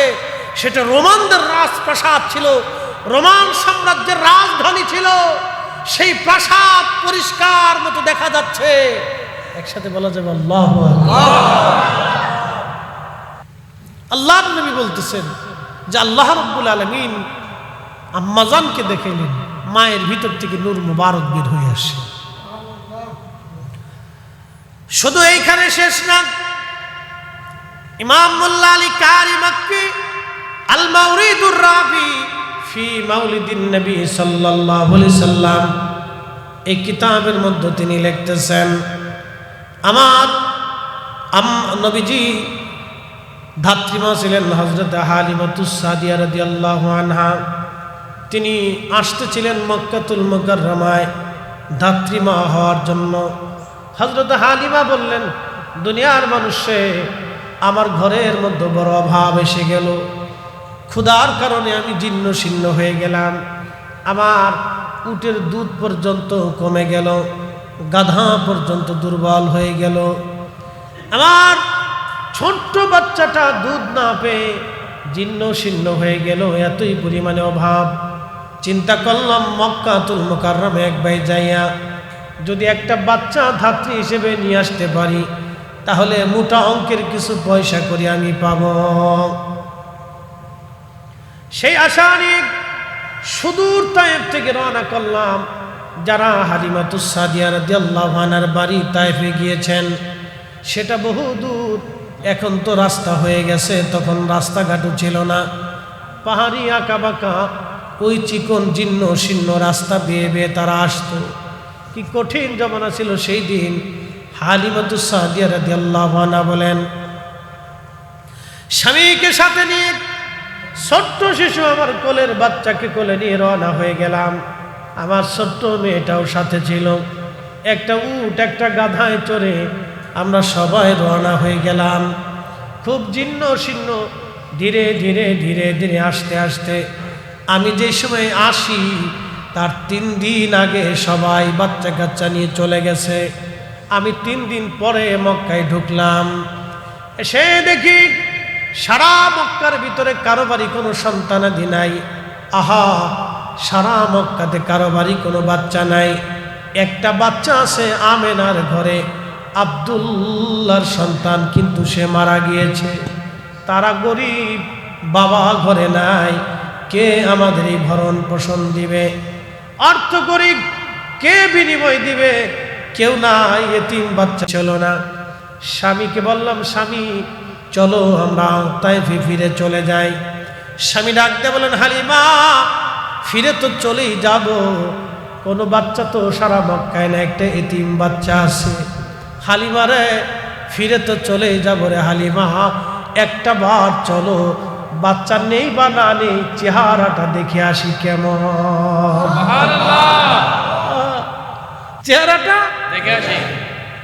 মিলাদুন নবীর মাহফিলে অনেকে পছন্দ করবে না, কিন্তু একটাবার যদি এইসব বসে চিন্তা করে দেখে আসি কেমন, তাও তকদির ঘুরে যেতে পারে, তাও তকদির ঘুরে যেতে পারে। ফতোয়া তো পরে দেন, ফতোয়া পরে মারেন, একবার আসেন বসে, তকদির ঘুরে যেতে পারে। কি কথা কর না কেন? একবার আসেন বসেন, তকদির ঘুরে যেতে পারে। হালিমাতুস সাদিয়া ডেকে বলেন, স্বামী তাহলে চলেন একটা নজর দেখে আসি বাচ্চাটা কেমন। হালিমাতুস সাদিয়া বলেন, আমরা ধীরে ধীরে গেলাম। জাবালে আবু কুবাইস পাহাড়ের পাদদেশ। যদি কোনো দিন মদিনাত মক্কায় যান, দেখবেন আবু জাহেলের বিরাট বড় বাড়ি ছিল তখন। কারণ বর্তমানে যত বড় ল্যাট্রিন করা হয়েছে তত বড় আবু জাহেলের বাড়ি। পুরা বাড়িতে একটা ল্যাট্রিন বানাইছে তো বাংলাদেশি ইঞ্জিনিয়ার। মারহাবা কর। ওই ল্যাট্রিন যে বানাইছে বাংলাদেশি ইঞ্জিনিয়ার বুদ্ধি দিছে, এইখানেই বানায়। আল্লাহু আকবার। বাঙালি বলে কথা, বিরাট বুদ্ধি দিয়ে দিচ্ছে সৌদি সরকারকে, এইখানেই বানাইতে হবে। আবু জাহেলের বাড়ি একবার সুন্দর করে মেপ করে জায়গা কাইটে দিয়ে সুন্দর করে বানাই দিচ্ছে, এইখানেই বানায়। সারা জীবন হাজিরা সন্তুষ্ট হবে, আসবে একটু হলো কুত্তে হইলেও মুততে থুয়ে যাবে। হাজিরা ওখানে গেলেই চিন্তা করে একটু পেশাব মেরে দিয়েছে। আবু জাহেলের বাড়ি তো একটু জিনিস রেখে দিয়েছে, যে থাক তোর এখানে রেখে দিয়ে গেলাম। আল্লাহ, খুব মনোযোগ দিয়ে হাজির ওইখানে গেলে পেশাব পায়খানা সারা আবু জাহেলের বাড়ি। তারই অদূরে ডান দিকে তাকাবেন, এখন বর্তমানে লাইব্রেরি, আল্লাহর নবীর বেলাদতের ঘর, নবীজির জন্মস্থান, জন্ম মোবারকের জায়গা, আগমনের জায়গা, ওইখানে চলে গেলেন হালিমাতুস সাদিয়া রাদিয়াল্লাহু আনহা। তিনি বললেন দোলনার ভিতরে শোয়া আছে। আমি ধীরে ধীরে ধীরে ধীরে গেলাম, যে দেখি সবুজ রেশমের কাপড় দিয়ে আল্লাহর নবীর গা মোবারক, বক্ষ মোবারক ঘিরে রাখা, সবুজ রেশমের কাপড়, জান্নাতি কাপড়। আর একটা কাপড় ছিল সাদা। আল্লামা ইমাম মোল্লা আলী কারি মাক্কাল মাউরিদের মধ্যে লেখেন, সাদা কাপড় দিয়ে নিচে এবং সবুজ কাপড় দিয়ে নবীজি আবৃত করা। এত সুন্দর ঘ্রাণ আসতেছিল, এতই চমৎকার ঘ্রাণ। হালিমা বলতেছে, দুনিয়ার মানুষে আমি যখন চেহারার দিকে তাকাইলাম, দেখলাম মানুষ এত সুন্দর হতে পারে কখনো কল্পনাতে ছিল না। একবার জোরে বলা যাবে কি ইয়া রাসূলুল্লাহ? ত্রিভুবনের প্রিয় মুহাম্মদ এলো রে দুনিয়ায়, সাগর আকাশ বাতাস দেখবি যদি, আয় রে সাগর আকাশ বাতাস বাদ দিয়ে ধুলির ধরা বেহেশত আজ জয় করিল দিল রে লাজ। আজকে খুশির ঢল নেমেছে ধূসর সাহারায়, রে সাগর আকাশ বাতাস দেখবি যদি, আয় রে সাগর আকাশ বাতাস দেখবি যদি। দেখ আমেনা মায়ের কোলে দোলে শিশু ইসলাম দোলে, কচি মুখে শাহাদাতের বাণী সে শোনায়। আয় রে সাগর আকাশ বাতাস দেখবি যদি, আয় রে সাগর আকাশ বাতাস দেখবি যদি। প্রিয় মুসলমান, খুব মনোযোগ দিয়ে আল্লাহর নবী হালিমাতুস সাদিয়া রাদিয়াল্লাহু আনহা বলেন, দুনিয়ার মানুষে এত সুন্দর চেহারা আমি কোনোদিন আর দেখি নাই। চেহারা খানা দেখার পরে আমি ওই নবীর মায়ায় পড়ে গেলাম, আমি রসুলের মহাব্বতে ভালোবাসায় আমি আবদ্ধ হয়ে গেলাম। স্বামীরে বললাম, স্বামী পয়সা দাও বা না দাও, পাই বা না পাই, এই সন্তান না নিয়ে আমি যাব না। মানুষ এত সুন্দর কি করে হতে পারে, বাচ্চা এত সুন্দর কি করে হতে পারে। দেখবেন মায়েরা ছোট ছোট বাচ্চা দেখলে তারা আদর করে, আল্লাহ তাদের কলিজার ভিতরে বাচ্চাদের প্রতি ভালোবাসা দিয়ে দেয়। হালিমা বলতেছেন, দুনিয়ার মানুষটি বক্ষ মুবারকের উপর থেকে আমি সবুজ রেশমের কাপড় সরাইয়া বক্ষ মুবারকের উপরে আমি আমার আঙ্গুল হাত আলতো আলতো করে মেসেজ করতেছিলাম, যাতে নবীর ঘুম ভাঙে। ঘুম ভেঙে গেল আমার নবীর। আমার দিকে তাকাইয়া রহমতের নবী একটা ছোট্ট করে মুস্কি হাসি দিলেন। ওই হাসি এতই সুন্দর, আমি আরো পাগল হয়ে গেলাম। আমি আরো আশ্চর্য। মোল্লা আলী কারি মক্কি কিতাবের মধ্যে লিখতেছেন, জুলফি মুবারকের মাঝখানে কপাল মুবারক, এই কপাল মুবারকের মাঝখান থেকে একটা নূর মুবারক বের হলো। এই নূর মুবারক বের হয়ে আসমানের দিকে খিলাল সামা, মধ্য আকাশ পর্যন্ত ওই নূর মুবারক চলে গেল। হালিমাতুস সাদিয়া বলেন, আমি কপাল মুবারকে চুমা খাইলাম। চুমা খাই আমি বুঝতে পারলাম এই শিশু সাধারণ কোনো শিশু না।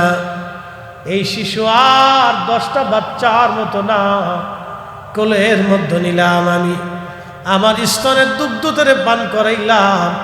আমি দুর্বল ছিলাম, সবল হয়ে গেলাম। আমার উট একটা দৌড় দিয়ে কাবা শরীফের সামনে যাইয়া, হেরেমে খুদার ঘরের সামনে যাইয়া আমার উট সেজদার মধ্যে পড়ে গেল। উট সেজদার মধ্যে পড়ে গেল, উট সেজদার মধ্যে পড়ে গেল দৌড়াইয়া। আল্লাহু আকবার। হালিমাতুস সাদিয়া বললেন, আমি আমার রসুলকে আদর করতে লাগলাম, খাওয়াইতে লাগলাম। স্বামী উট নিয়ে এসে দহন করার জন্য উট দহন করলেন। এক কাতরা দুধ হতো না, যে উটের পাতিল ভরে দুধ নিয়ে আসলেন স্বামী। এসে ডাক দিলেন, হালিমা, টাকা না পাইলে ওই বাচ্চা ছাড়া আমরা তায়েফে ফিরে যাব না রে হালিমা। এটা কেমন বরকতের বাচ্চা রে হালিমা, আজকে উট এত পরিমাণে দুধ দিয়েছে, আমার সংসার যেন বরকতে ভরে গেছে। সারা রাত্র আমরা এমন আরামে আনন্দে কাটাইলাম। হালিমাতুস সাদিয়া বললেন, আমাদের অভাব সেই দিন থেকে দূর হয়ে গেল। নবীরে পাইয়া আমার উট বারবার কাবা শরীফের সামনে যেয়ে সেজদায় পড়ে যেতে লাগলো। জোরে বলা যাবে আল্লাহু আকবার। বনের যত পশুগণ ভক্তি করতই দুই চরণ, ওরে বনের যত পশুগণ ভক্তি করতই দুই চরণ। মেঘমালা ছায়া দিত গায় গো নবীজি, আপনাকে দেখিবার মনে চায়া, আপনাকে দেখিবার মনে চায় গো নবীজি, কোন সাধনে পাইব তোমায়।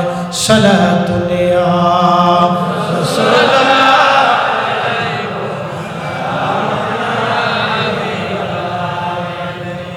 সালাতুনে আ রাসূলুল্লাহ, আলাইকুম সালামুন ইয়া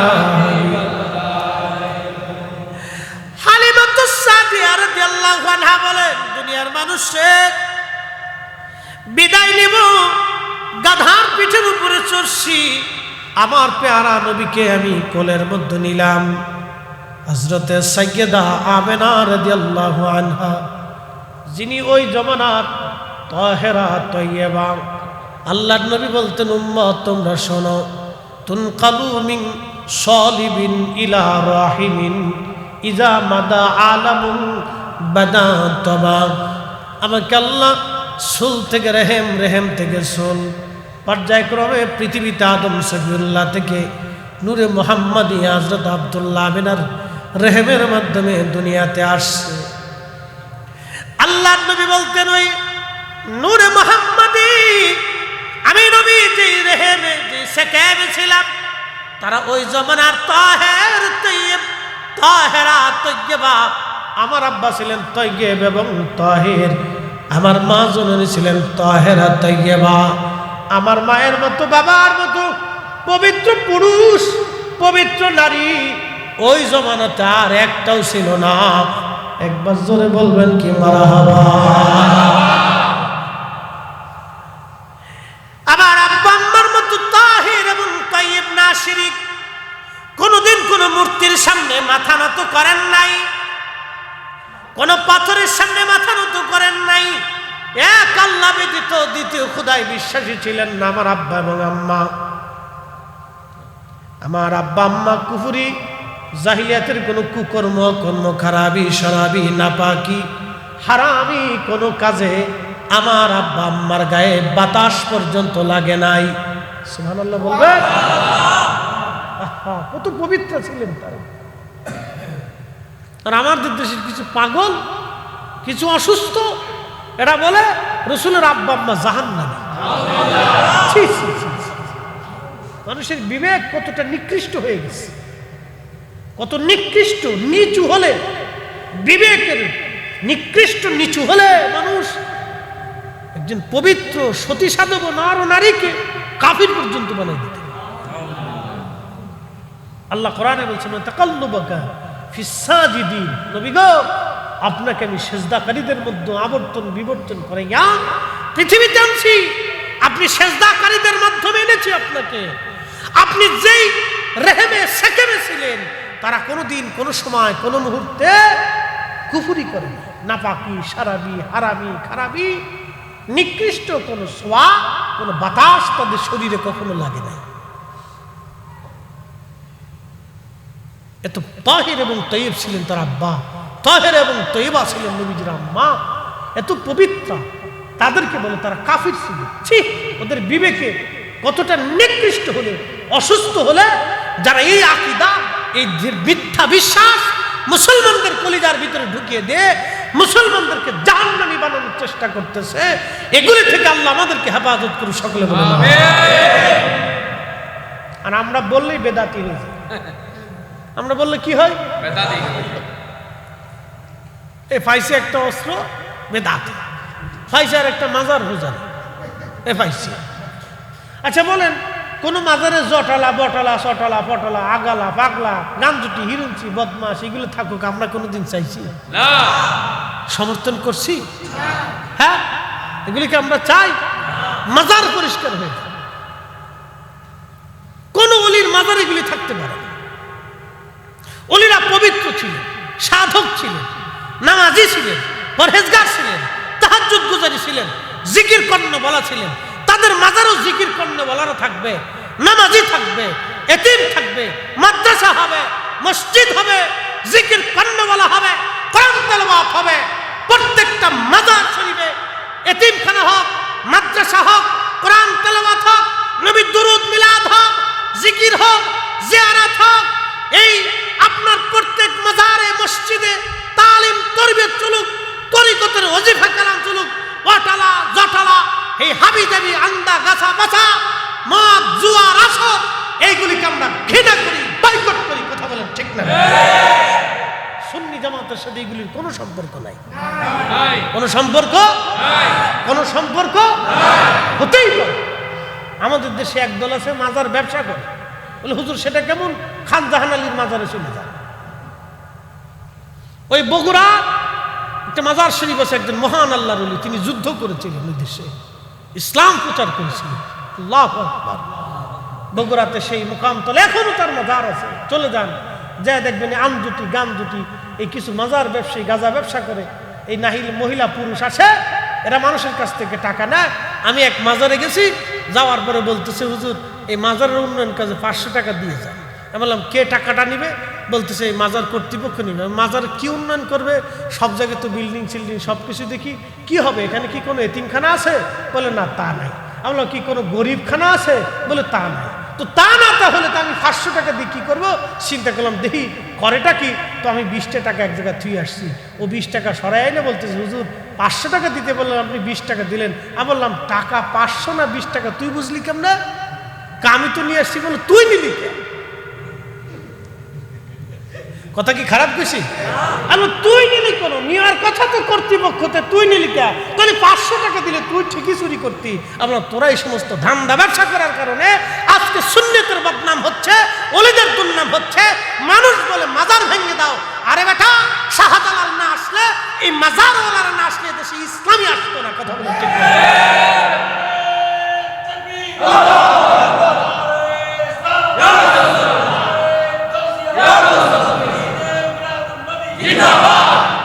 এই মাজার থেকে ওয়াটালা জটালা পটালা এই সমস্ত গাঞ্জুটি পাঞ্জুটি এগুলি সব স্রেফ বের করে দিয়ে, ফিটাইয়া বের করে দিয়ে মাজারকে পবিত্র করতে হবে। দিন ও মিল্লাত নিয়ে ফাজলিমি চলতেছে। 360 আউলিয়া দেশে ছিলেন আল্লাহর দিন প্রতিষ্ঠিত করার জন্য। ওখানে গাঞ্জুটি জটালা পটালা কেন থাকবে?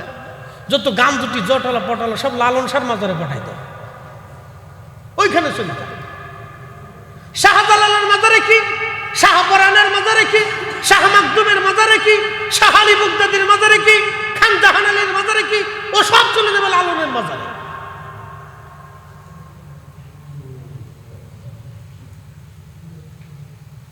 শোনেন, এই আমরা কথা বললে অনেকে ভাববে যে আমরা মানে উল্টো চলে গেছি। নেভার, কখনো ওলিরা আসছিলেন দিন প্রতিষ্ঠিত করার জন্য, সুন্নিয়ত প্রতিষ্ঠিত করার জন্য। কথা বলেন ঠিক কিনা? আর এসেছিলেন এই কারণে আমরা স্রেফ তাদের মাজার সমূহকে পবিত্র দেখতে চাই। মাজারে মানুষ টাকা দিবে, মাজার শরীফকে কেন্দ্র করে মানুষ ওখানে হাদিয়া দিয়ে আসবে, ওখানে একটা এতিমখানা থাকতে হবে। কথা ঠিক কিনা? এতিমখানা কারা? এতিম দুস্থ বাচ্চারা ওখানে থাকবে, ওই অর্থ দিয়ে এতিমদেরকে লালন পালন করা হবে, ওই অর্থ দিয়ে দুস্থ গরিব মানুষের জন্য সেবা সুস্থতার ব্যবস্থা করা হোক। আমরা চাই এটা। তা না করে কি করে জানেন? সকরা করে খাদেম আছে, সকালে বিকেলে দুপুরে রাত্রে খাদেম গ্রুপ বসে, এই খাদেম গ্রুপ যা পায় পকেটে হান্দাই দিয়ে বাড়ি, আলিশান বিল্ডিং, বাড়ি গাড়ি সব করতেছে। সোরের দল কি কথা বল না? গরিবের হক, এতিমের হক মাইরে দিয়ে সোরের দল বাড়ি বিল্ডিং করতেছে। ওরা দুর্নীতিবাজ, দরবেশের মতো আর একশো।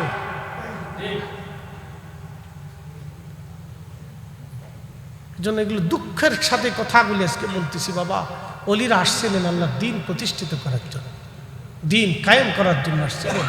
এই জমিনে তারা রাসূলুল্লাহর মহাব্বত দিয়ে উম্মতের কলিজাকে সিক্ত করে গেছে। যদি তারা না আসতেন তাহলে এইগুলি আমরা কিছুই বুঝতাম না। আপনি একটা জিনিস দেখেন তো, আমার দিকে তাকান, বাংলাদেশে কত দরবার আছে সুন্নি? শত শত হাজার হাজার, কি আছে না? বাংলাদেশে অন্তত বড় বড় দরবার আছে 20টা দরবারের অন্তত লক্ষ লক্ষ কোটি কোটি মুরিদ আছে, আছে না? নাই? বলেন তো, সব দরবারের, সমস্ত দরবারের মুরিদরা যদি মাথায় টুপি পরে পাগড়ি মাথায় দিয়ে ঢাকা শহরের দিকে ধাবিত হয়, ঢাকা শহর জায়গা হবে? হ্যাঁ, কথা বলেন, জায়গা হবে? রাজধানীতে জায়গা দিতে পারবে? লক্ষ লক্ষ কোটি কোটি মানুষ ঢাকা শহরে মানুষের সয়লাভ হয়ে যাবে। সুন্নিয়তের জোয়ার বিরাট, অসংখ্য মানুষ, কিন্তু ইউনিটি নেই, একতা নাই। যায় দেখেন সুন্নিয়তের কোটি কোটি, এখনো যদি আপনি ইয়া নবী সালামু আলাইকা বলে দাঁড়ায় যান, 100 জনের 99 জন দাঁড়ায় যাবে। তার অর্থ হচ্ছে আল্লাহর নবীর প্রেম ভালোবাসা এই বাংলার জমিনের প্রত্যেকটা মুসলমানের হৃদয়ে তারা লালন করে। হয়তো কিছু মানুষের কারণে 1% লোক বক্রতা আসতে পারে, কিন্তু শত মানুষের ভিতরে 99 জন মানুষ অবশ্যই রাসূলুল্লাহর মহব্বতে দাঁড়ায় যাবেই, আপনি বসাইতে পারবেন না। আপনি পরিসংখ্যান করে দেখুন। তার মানে বোঝা গেল এদেশে সুন্নি পার্সেন্ট শতকরা 99 জন, শতকরা 99 জন। এই জাতি যদি একবার খেপে যা, ও ট্যাকেল দেওয়ার মতো কোনো সরকার বাংলাদেশে নাই। কি কথা কন না কেন? কিন্তু আমরা প্রত্যেকটা মাজার শরীফকে একবার কলঙ্ক মুক্ত দেখতে চাই। কিছু মানুষের জন্য এত বড় অলির কলঙ্ক হতে পারে, কি কথা ঠিক না? কিছু মানুষের এই কারণে কলঙ্ক হতে পারে না। হুট করে একজন যা সেজদায় পড়ে যাবে, ওর এই আজাইরে ভক্তির জন্য এই এত বড় মাসলাকের দুর্নাম আমরা বহন করতে পারবো না, ঠিক কিনা? ভূত করে যা সেজদার মধ্যে পড়ে যাবা, তুমি আবেগ দেখাবা, আর তোমার এই আজাইরে আবেগের জন্য পুরা সুন্নি জামাত প্রশ্নবিদ্ধ হবে। এই সমস্ত আজাইরে জিনিস আমরা মাথায় করে গাড়ি করে ফুজারি আখ্যা নিয়ে আমরা রাস্তাঘাটে চলতে পারবো না, ঠিক কিনা? সুন্নি জামাত পবিত্র জিনিস, এটা পবিত্র মানহাজ, এটা পবিত্র তরিকা, এটা রাসূলুল্লাহর ইশকের তরিকা। এই ইশকে ফানা হইয়া, এই ইশকে জীবন দিয়া পৃথিবীর বড় বড় ওলিরা তারা দুনিয়াতে ইতিহাস রচনা করে গেছে, ঠিক কিনা? মোহতারাম উপস্থিতি, এগুলো আমাদেরকে বুঝতে হবে। বাবাজি, পবিত্র সুন্নিয়ত এটা অনেক বড় দামি একটি ইমানি মানহাজ, অনেক বড় দামি পবিত্র একটি ইমানি মানহাজ। যা হোক, অনেক কথা। প্রিয় উপস্থিতি, তো আল্লাহ রসুলের জীবনী আর বলবো না, আমি একটা আলোচনা রেখে আসছিলাম, ওখান থেকে শেষ করব। মায়ের পেটের ভিতরে সন্তান 4 মাস বয়সে আল্লাহ রুহু দেয়। কত মাস বয়সে? 4 মাস বয়সে। শুধু রুহু দেয় না, আরো 4টে জিনিস দেয়। একসাথে বলেন তো আল্লাহু আকবার। কয়টা জিনিস দেয়? 4টে। হ্যাঁ, লিয়ে বইলে অ্যাসিডিটি বাড়ে। মানে আমরা বক্তা তো, এই খাওয়ার তো কোনো টাইম নেই। জুমার আগে খাইছি, মসজিদে যাওয়ার আগে খাইছি, আবার এখানে এসে খাইছি, মাঝখানে এই চা নাস্তা টাস্তা। এই জন্য লেবুর রস বেশি খেলে শেষে আবার অ্যাসিডিটি হয়, গ্যাস্ট্রিকের সমস্যা হয়। যাক আলহামদুলিল্লাহ, আমার আদত হলো 2 বেলা খাওয়ার অভ্যাস। 2 বেলা খাই আমি, দুপুর একবার আর রাত্রে বয়ানের আগে একবার খাই, আর খাওয়া দাওয়া করি না। আর সামথিং এই চাটা এগুলি বেশি খাই। তো খুব মনোযোগ দিয়ে, মায়ের রেহেমের ভিতরে আল্লাহ যখন আমরা রুহু দিছি তখন আমাদেরকে 4টা জিনিস আল্লাহ লিপিবদ্ধ করে দিছে। হযরতে জিবরাইল আমিনকে আল্লাহর নবী ডাক দিয়ে বললেন, জিবরাইল 4টে জিনিস আমার বান্দার জন্য নিযুক্ত করে দাও। 1 নম্বর, তুমি নিযুক্ত করবা বান্দার হায়াত, কতদিন সে পৃথিবীতে বেঁচে থাকবে।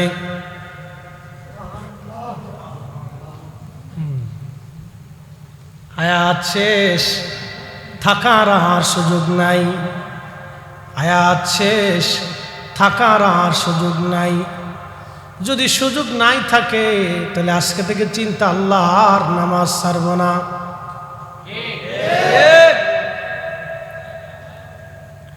যদি এই চিন্তা হয় আল্লাহ কোন সময় মৃত্যু, তাহলে সুদ ঘুষ অন্যায় এইগুলি আর করা যাবে না, ফিরে চলে আসতে হবে আল্লাহর দিকে।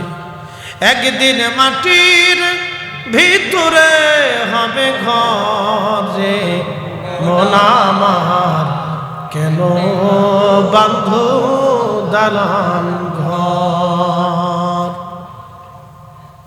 কোরআন বলতেছে, কুল ইন্নাল মাউতাল্লাযী তাফিররুনা মিনহু ফাইন্নাহু মুলাকীকুম।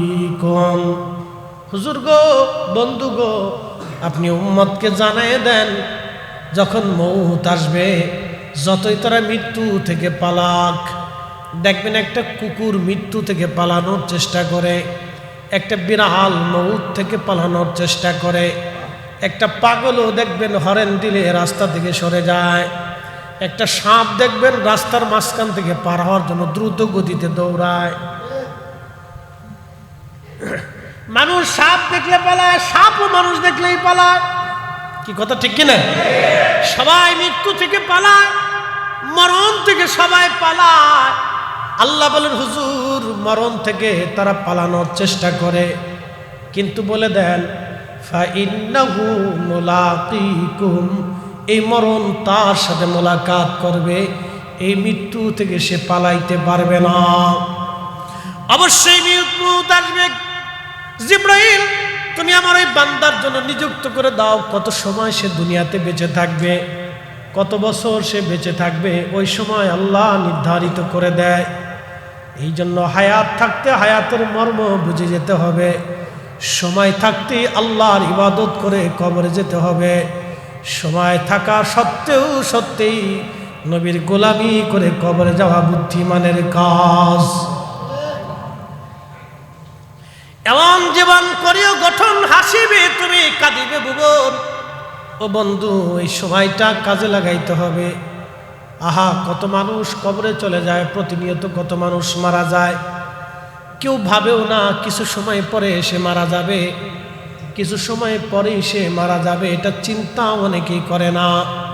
কিন্তু এটা চিন্তার বাহিরে, যে কোনো সময় মানুষ মারা যায়। আবার দেখবেন কবরে নেওয়ার সময় অনেকে হাসে, কবরে নামানোর সময় অনেকে গল্প গুজব করে, কবর থেকে নামাইয়া এসে অনেকে বিড়ি টানে, কবর থেকে নামাইয়া এসে অনেকে হাসাহাসি করে। মানুষ তখনও বুঝে না, যারে কবরে নামানো হলো একদিন ওই কবরেই তাকেও নামানো হবে। জিবরাইল, আমার বান্দার জন্য নিযুক্ত করে দাও কত সময় সে দুনিয়াতে বাঁচবে। 2 নম্বর, আমার বান্দার জন্য নিযুক্ত করো সে কি পরিমাণে রিজিক খাবে। আমার দেশে যারা হাজার হাজার কোটি টাকা বিদেশে পাচার হলো, এই প্রায় বছরের পর বছর ধরে, কালকে খবরে দেখলাম 12 লক্ষ কোটি টাকা বিদেশে পাচার হয়ে গেছে। এরা গরিব মানুষে পাচার করে নেয়, আমার দেশের ধনীরা পাচার করছে। সে যেই দলই করুক সবাই ভালো, সবাই ভালো। কার দুর্নাম করব, কার সুনাম করব আমি জানি না। সবার ভিতরেই আছে অর্থের লোভ। প্রত্যেক প্রায় ধনী ব্যক্তিরাই অসাধু লোকেরা আমার দেশের টাকা পাচার করলো, এক দুইজনে করে নাই। এই স্বাধীনতার পর থেকে এই পর্যন্ত 12 লক্ষ কোটি টাকা বিদেশে পাচার হয়ে গেল। 12 লক্ষ কোটি টাকা যদি এই দেশে সুষ্ঠু ব্যবহার হতো তাহলে আমার দেশ এরকম থাকতো না, আমার দেশটা সোনার দেশে পরিণত হয়ে যাইতো। যারা 12 লক্ষ কোটি টাকা বিদেশে পাচার করলো বাবারে, তারা কিন্তু সব টাকা খেয়ে পেট ভরে যেতে পারবে না। আল্লাহ বলছে, জিব্রাইল আমার বান্দার জন্য নিযুক্ত করো, সে কি পরিমাণে খাবার খাবে, কি পরিমাণে খাবার খাবে, কি পরিমাণে সে খাবার খাবে। এই রিজিকটা আমাদের হাতে নাই, রবের দরবার থেকে এটা বাজেট হয়। এই রিজিক আমার হাতে নাই। এই জন্য আল্লাহ রসুল বলেন, উম্মত যারা 5 ওয়াক্ত নামাজ ঠিক মতো আদায় করে আল্লাহ তাদেরকে অফুরন্ত রিজিকের ফায়সালা করে। দুনিয়াতে আল্লাহ তাদের রিজিকের কষ্ট দেয় না। যারা 5 ওয়াক্ত নামাজ ঠিক মতো আদায় করে আল্লাহ তাদেরকে দুনিয়া থেকে রিজিকের কোনো কষ্ট দেন না। আল্লাহ তাদের জন্য উত্তম সুন্দর রিজিকের ফায়সালা করে। পড়া যাবে তো ইনশাল্লাহ। যুবক ভাইরা, কয় ওয়াক্ত? 5 ওয়াক্ত নিয়মিত পড়বেন। রিজিকের চিন্তা আপনাকে করতে হবে না, ও টেনশন আপনার নেই যে কি চাকরি করবেন না বিদেশ যাবেন কি করবেন, চিন্তা করতে হবে না। আপনি 5 ওয়াক্ত নামাজ ঠিক মতো আল্লাহকে দেন, আল্লাহ আপনার রিজিক ঠিক মতো পাঠাবে। রিজিক আমাদের হাতে না। শোনেন, বিদ্যা দিয়ে কেউ কোটিপতি হইতে পারে না। যদি জ্ঞান আর মেধা দিয়ে কেউ বিরাট বড় ধনী হতে পারতো তাহলে কাজী নজরুল জীবনের শেষ সময় পর্যন্ত না খেয়ে গেছে।